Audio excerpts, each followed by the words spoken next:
My name is Camila Aparicio and I'm a third-year sports med student.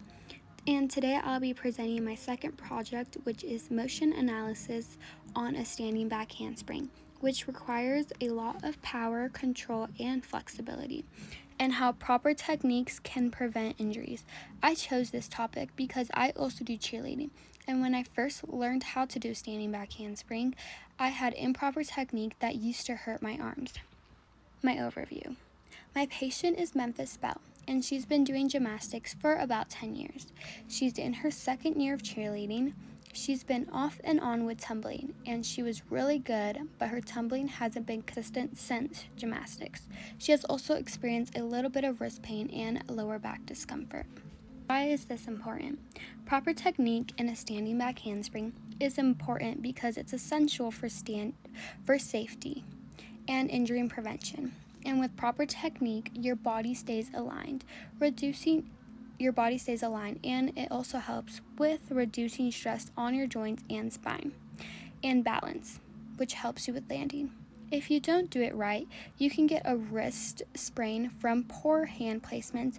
You may also receive a shoulder sprain from over-rotation and lower back pain from overarching the spine. Lastly, you can get an ankle sprain from poor landing. How does a back handspring work? First is the preparation phase, which is when you bend your knees, swing your arms back. This activates your hamstrings, deltoids, your quads, and your core. Next is the takeoff phase, which is when you start jumping, your knees start to extend and your arms go up.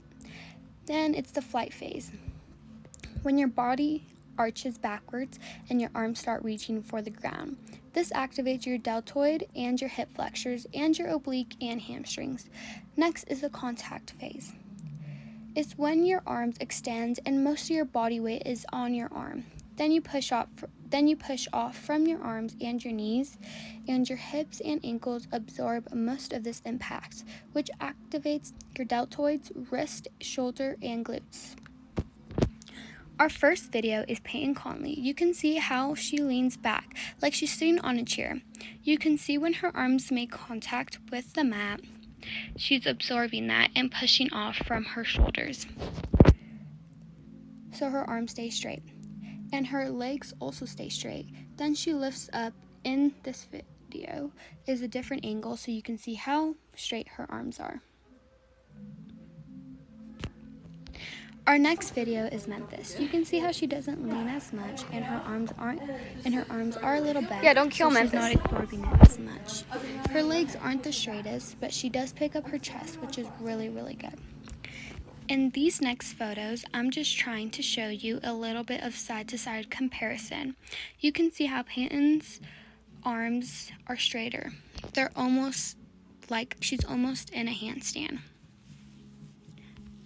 For our drills, we started off with a warm-up, cross-body stretch, which helps with flexibility and range of motion. It also helps with deltoids and triceps. Then we did jumping jacks, which helps with blood flow. Then we did arm circles that help with reducing risk of any shoulder injuries. Then lastly, we did wrist/ankle rotations that help with absorbing impact and better stability on the muscles. The muscles used are the Achilles tendons and wrist flexors. For our actual drills, we did a shoulder pop that helps with shoulder strength and to help stabilize the body.